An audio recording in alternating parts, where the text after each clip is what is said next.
मित्रों, हमारे सनातन धर्म से जुड़े हुए अभी कुछ धर्माचार्यों के मैं आपको वीडियो दिखा रहा हूँ और सोच समझ के फॉलो करें सबको और शास्त्रों को जरूर पढ़ते रहें। जब आप शास्त्रों को पढ़ेंगे तब आपकी बुद्धि ज्यादा अच्छे से निर्णय ले पाएगी। अब देखिए इस वीडियो को। ना दलित है, ना पिछड़े हैं, ना बिछड़े हैं, सब होने चाहिए।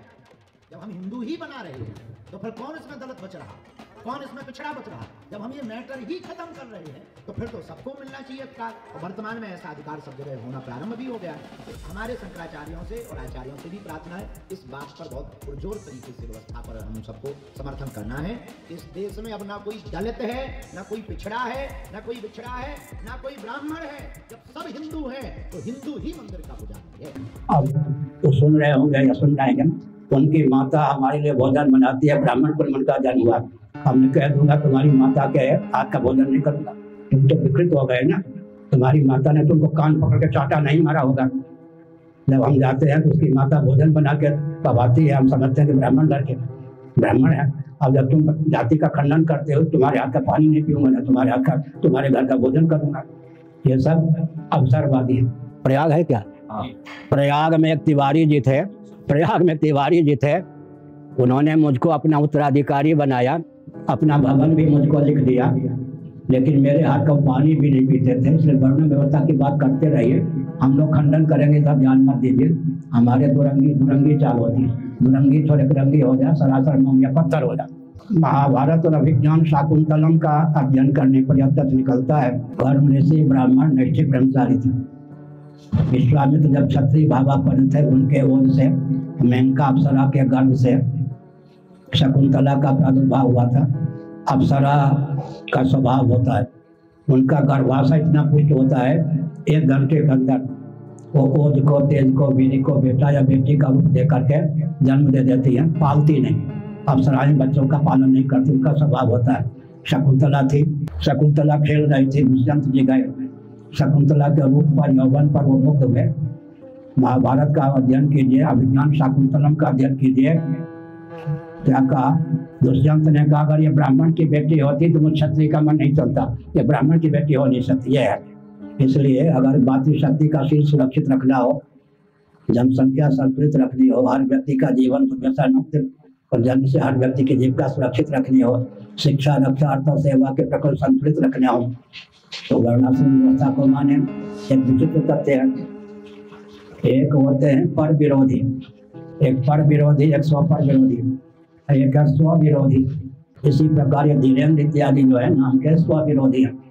समझ गए? वर्णाश्रम को मिटाने वाले की भावना, जिसके हृदय में वर्णाश्रम को मिटा दूंगा पहले मिट जाता है। विकृत करने की भावना वाला पहले विकृत हो जाता है, और विलुप्त करने की भावना वाला पहले विलुप्त हो जाता है। विकृत हो गया, विलुप्त हो गया, विकृत विलुप्त करने की क्षमता ही कहाँ रहती है? पुराना मन हो रही है, दार्शनिक तथ्य। पतित होना हुआ ना, पतित होना हुआ, गिरना हुआ, होने के प्रभाव से ब्राह्मण कुल में उत्पन्न हुए वर्ण व्यवस्था को कोसने का अर्थ होता है।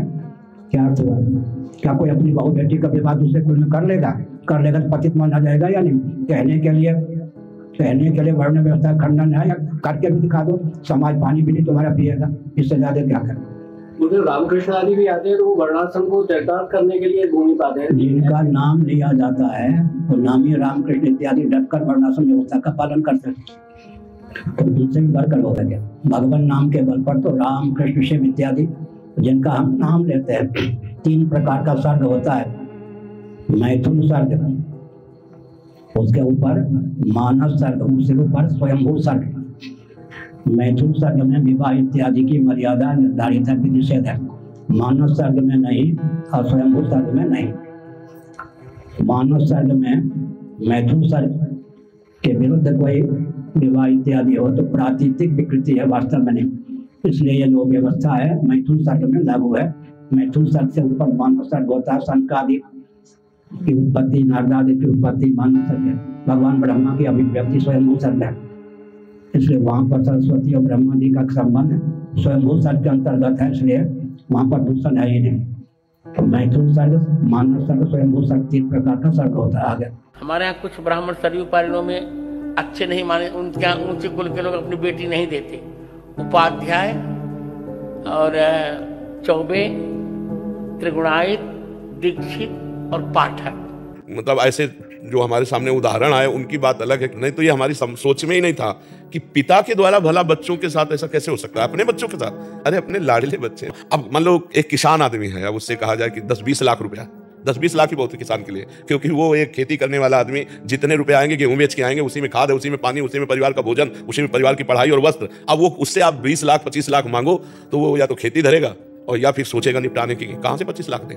तो ये कुप्रथा जो है ये बच्चियों के प्रति अनादर बहुत जोर का कर रही है। अच्छा, कुछ दुष्ट ऐसे हैं जो दुष्ट हैं, हमारी दृष्टि में वो दुष्ट हैं जो बहुओं को टार्चर करते हैं। तुम्हारे पिता ने दहेज नहीं दिया, केवल स्त्री और पुल्लिंग भेद होने में तुम्हारा पुत्र है इतना कीमती है, केवल लिंग परिवर्तन ही तो है, वो भी किसी की संतान है, तुम भी किसी की संतान हो, और ये संतान परंपरा इन्हीं से चलेगी, तुमसे नहीं चलेगी, केवल तुम्हारे संग सहयोग से इनसे चलेगी। तो ये पूज्य है।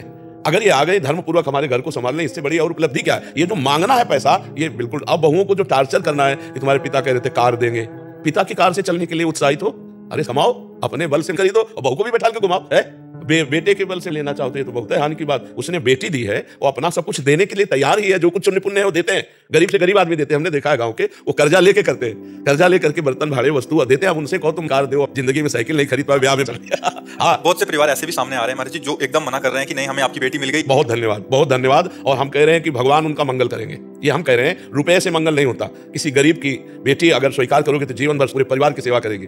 पढ़ना लिखना भी चाहिए, बच्चियों को पढ़ाना लिखाना रिपोर्ट हो जाए तो पूरे सास ससुर नंद देवर सबका स्वागत होता है, बढ़िया स्वागत होता है। तो दबने की जरूरत नहीं, पर हमें अपने समाज से प्रार्थना करनी है कि हमें पवित्र बहू चाहिए। हम पवित्र कह रहे हैं, सुंदर नहीं कह रहे। सुंदर का मतलब रूप से होता है और पवित्रता का मतलब चरित्र और गुण से होता है। नहीं, अगर पवित्र बहू चाहिए तो फिर दहेज की मांग ना करो। आप ऐसे करो तो एक से एक सुंदर स्वभाव वाली, पवित्र आचरण वाली अगर बहू आ गई घर में तो लक्ष्मी आ गई, नहीं आ गई। तो ये दहेज प्रथा तो ठीक नहीं है। जो भगवान की इच्छा से मिल जाए और पुत्री मिल जाए, कमाओ और खाओ, उसको खवाओ पियाओ और संतति प्रकट करके इस सृष्टि का जो कार्यक्रम है, भगवान की सृष्टि बढ़ती है उसमें चलो। ये रुपया मांगना, बहुत से परिवार इस बात में मतलब निराश होकर के शरीर नष्ट करते हैं। जब गरीब आदमी 3-3 4-4 बिटिया और ऐसा सब और शयानी होती है तो फिर पूरे में जहर मिलाकर पूरा परिवार खा लेते हैं। हाँ, दहेज प्रथा। अभी एक बताया कि गाँव का आदमी, उसकी बेटी का ब्याह था, 6 लाख की खेती बेची। अब कितनी होगी वहां तो बहुत कम पैसों, अब बेचकर बेटी का ब्याह कर दिया। अब लेबरी करके बुढ़ापे में क्या कैसे जिएगा। अब उसको लगा बेटी 6 लाख। तो हमें लगता है दहेज प्रथा बहुत ही कलंक है और बहुत ही निषेध है। लड़की पक्ष स्वयं से जो दे दे वो ले ले, लड़की अपने अनुकूल देख ले, धर्म के अनुकूल लड़की देख ले, बढ़िया। तो भगवान की कृपा से गृह लक्ष्मी है। चाहे जितना बढ़िया घर हो, अगर एक माता बहन ना हो तो वो घर एकदम सूना सूना सा लगेगा। नहीं, अगर एक भी माँ बहन है तो पूरे घर को सजाए रखती है। हाँ, वो घर लक्ष्मी, गृह लक्ष्मी कहा गया है, स्त्री को गृह लक्ष्मी कहा गया है। तो जब लक्ष्मी आ रही तो रुपया काहे को मांग रहे हो, साक्षात लक्ष्मी आ रही। और पता नहीं कैसा पुत्र प्रकट हो जाए जो पूरे परिवार को यश उन्नति से भर दे। और ज्यादा अर्थ लोलुप रहोगे तो फिर संतान ऐसी पैदा होगी कि वो भी अर्थ प्रधानता करके अमेरिका भाग जाएगी और तुम दोनों बुढ़ा बुढ़ी यही बैठे रोते रहोगे भारत में। इसलिए बहुत सावधानी से नाम जप करो, दूसरों को सुख पहुंचाओ, कोई नशा मत करो, गंदे आचरण मत करो, और इसी से भगवान की कृपा से आप सुखी हो जाओगे। दूसरे के पैसा देने से या बेईमानी से या छीनने से कोई सुखी नहीं होता, कोई सुखी नहीं होता। मैं एक रेडियोलॉजिस्ट, एक डॉक्टर हूँ, तो मेरे पास बहुत ऐसे अमीर लोग भी आते हैं जो कहते हैं कि मुझे, जैसे मैं अल्ट्रासाउंड से बता सकता हूँ कि मेल है कि फीमेल है। अब उनके लिए मुझे नहीं लगता कि ये दहेज एक इशू है, क्योंकि वो बहुत रिच है, बट फिर भी एक आते तो मुझे नहीं पता कि मानसिकता कहाँ से आई है। बट केवल एक इशू नहीं, आई थिंक ये जो मेल और फीमेल की, लड़का चाहिए लड़के चाहिए, मल्टीपल इशूज है, समझ नहीं आता कि क्यों है। लेकिन बहुत अमीर लोग भी आके मेरे से बोलते हैं यार बताइए लड़का। महाराज मैं ना लंदन से हूँ वैसे, लेकिन ये इश्यू बस हिंदुस्तान में ही है, ये लंदन में नहीं है समाओ। तो ऐसा हिंदुस्तान में क्यों है कि हमेशा लड़की और लड़की को इतना अलग कर दिया गया है? नहीं, ये पता नहीं कहां से है। ऐसा हमारे इतिहास में नहीं है, इतिहास में नहीं है। समान अधिकार दिया गया। अगर राजकुमारी तो राजकुमार समान अधिकार, और वो दूसरे राजा के यहाँ जाए या जिसके घर समान अधिकार दिया गया है। कहीं भी संत समाज में या कहीं भी नारी का मतलब सम्मान गिरा करके शास्त्रों में नहीं लिखा है। और भगवान स्वयं, स्त्री हो या पुरुष, जो मेरा भजन करता है मुझे प्राप्त होता है। पुरुष नपुंसक नारीवा जीव चराचर कोय, सर्व भाव भज कपट तज मोहि परम प्रिय सोय। हमारे भारत में तो ऐसा नहीं कि स्त्री को ही नीचा, एक से एक वीरांगना, एक से एक साध्वी, एक से एक हमारे देश में पूजी गई है। पर ये पता नहीं कुरीति कब से कहां से किसके दिमाग में बैठी हुई है कि बेटियों को लघु भाव और पुत्रों में श्रेष्ठ भाव। ऐसा नहीं है, ऐसा कहीं इतिहास में नहीं पढ़ा। ये हमारी कुरीतियां हैं, कुछ ऐसी कुरीतियां फैली हुई हैं जिनका शास्त्र से कोई मतलब नहीं है, गांव समाज की हैं, वो बनाई हुई कुरीतियां फैली हुई हैं। बकाया ऐसा नहीं, पुत्री और पुत्र दोनों समान, दोनों में परमात्मा अंश समान, दोनों हमारे भारत के अधिकार में समान। अब तो शायद संपत्ति का भी समान अधिकार बच्चियों को प्राप्त हो गया है, पहले तो नहीं था, पर अब तो समान अधिकार प्राप्त हो गया और बहुत अच्छा है। इससे ही भावना कटेगी। तो ऐसे सोच हटाओ। पढ़ लिख करके बच्चियां बहुत अच्छे अच्छे पदों पे जा रही हैं, अपने परिवार को बहुत अच्छा समृद्ध बना रहे हैं। अब ऐसी भावना न करे, और जो ऐसी भावना वाला, नीच भावना वाला पुरुष हो उसके यहाँ ब्याह भी न करे। जो ऐसे दहेज के लोभी जन हो ऐसे यहाँ ब्याह न करे। अगर वो ऐसा दिखाई दे, क्योंकि वो जीवन भर टार्चर ही करते रहेंगे। तो हमें लगता है कि ज्यादा ये भी ना सोचे कि बहुत अरबपति लड़का हो, ऐसा भी ना सोचे, क्योंकि अपने समान में तो आप बात भी कर सकते हो। और और जब अपने से ज्यादा ऊंचाई होती तो बात भी नहीं हो पाती। इसलिए संबंध करे सम बराबर, चाहे लड़का लड़की को संबंध में तभी आनंद, और दहेज आदि की मांग न करे और अपनी कसर न रखे। अगर बेटी के लिए हमारे पास है जो कुछ वो दे ही दे, उससे अच्छा रहता है मंगल।